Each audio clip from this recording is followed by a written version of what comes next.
Welcome to the business. We are enthusiastic for your arrival. Your job? Extract depleted plutonium and return it back to Bloon HQ. It's that simple.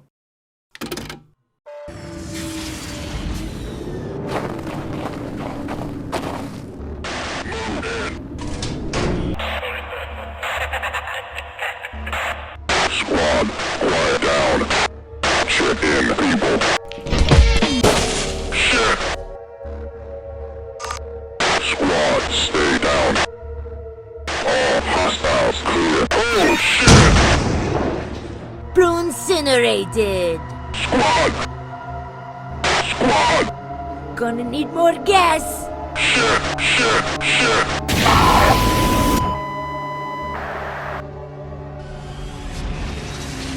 Goddamn! My ass is heavy.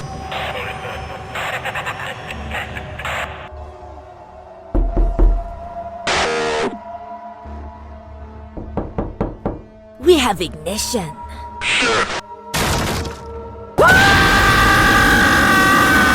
Monkey business. Love it since you sure as hell aren't getting your money back. And now back to your regularly scheduled program. Gwendolyn. She's BTD's resident pyromaniac that pushes the boundaries on the definition of friendly fire. No, don't do it! Armed with a flamethrower, Gwen incinerates balloons with large puffs of fire, followed up by a cocktail of active and passive abilities. While Gwen may seem simple on the surface, she provides a lot of variety and depth through her synergies with other monkeys. But enough of me rambling, let's get right into it.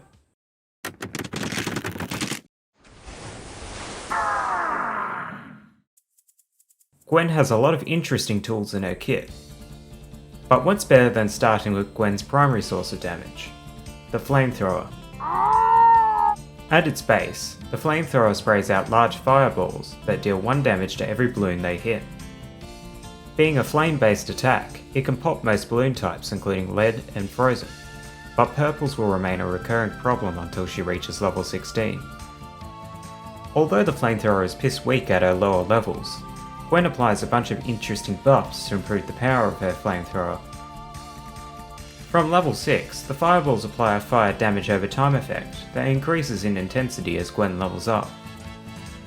Level 8 and 19 increase the number of fireballs per shot, and there are a few upgrades to her damage, pierce, and attack speed scattered in there to help Gwen scale better late game. As a standalone attack, the Flamethrower proves to be quite powerful against most balloons, but it isn't as specialised or dominant like Adora, Churchill, or Sorta. Firebomb! But we all know Gwen's damage isn't concentrated in just her Flamethrower. She also comes with 2 abilities that provide a healthy combination of damage and support. At level 3, Gwen gets a Molotov cocktail, which essentially behaves as a wall of fire on cooldown, but it comes with a lot more pierce and can be targeted anywhere without specific upgrades. It's a great cleanup ability, since it can quickly delete large swarms of balloons, and has a very short cooldown. Just watch out for purples though, since they extinguish the cocktail on contact. And at level 10, Gwen gains her Firestorm ability. At the cost of 10 acres of dense bushland, Gwen ignites every balloon on screen with napalm, and gives all monkeys heated up for 8 seconds. While I mainly use this ability for global heated up, Firestorm can deal some devastating damage to large clusters of balloons. Speaking of heated up, it's a passive buff that Gwen grants to nearby monkeys provided she's constantly attacking balloons. The buff gives affected monkeys 1 extra pierce, along with lead and frozen pumping power. Heated up is great for somewhat leveling out balloon weaknesses, but its uptime isn't as consistent or reliable without some liberal uses of Firestorm. But if you really want to make full use of the heated up buff, make sure you put Gwen in front of your monkeys, while also keeping your main DPS tower close to her. But what I was talking about was the base form of heated up. At level 17, Gwen upgrades her heated up buff to Grill It Up, granting affected monkeys +1 damage, along with an additional +1 damage to lead balloons. Now instead of being a niche support option, it becomes a blazing burst damage buff that scales with the number of monkeys affected by it. With level 17 baked in, Firestorm can essentially be used as a bootleg glue storm that is useful for boosting the DPS of your towers in short bursts. But you may be asking, how do I use Gwen in game? Well, just play games with her. Gwen falls into a similar gameplay loop as Sorta. She is a good set and forget hero since she cruises through most of early to mid game with the occasional ability or two. Even during round 63, you can do the same 1-2-1 combo I mentioned when I was covering Sorta. Provided you place Gwen early enough, she can consistently pop most small balloons, along with blue Moabs and BFBs with enough buffs and support. But personally I would rely on specialised Moab busters to deal with blimps, so Gwen can easily clean up the leftover ceramics with her Flamethrower and abilities. The only area of the game I recommend bringing along a strategy is late game. I know I've gone this far into the video without mentioning the Pyrotechnics buff, but this is the section of the game where the buff makes the most significant difference. What this buff does is give Ring of Fire attacks, Dragon's Breath wizards, and Signal Flare mortars a little extra through buffing their attack speed and blast radius. While this buff is good, it doesn't in any way lock you into using any of these towers to keep Gwen viable.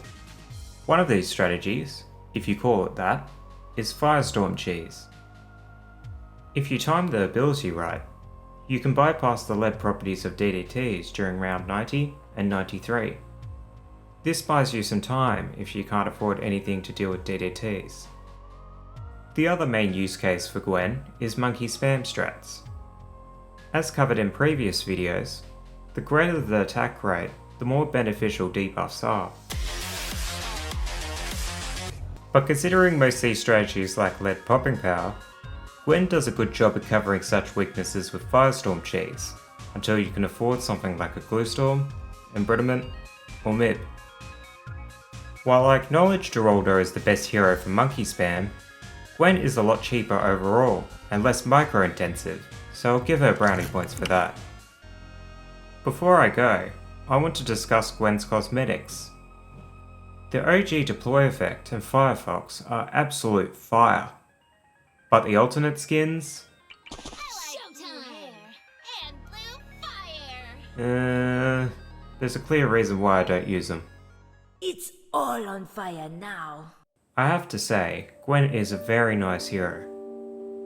Not my top pick by any means, but she's fun to pull out every once in a while. But that's all I really have to say about Gwen. So have a good one, and remember, keep your friends close, but keep your enemies closer. Sun Tzu said that. Yes, he did.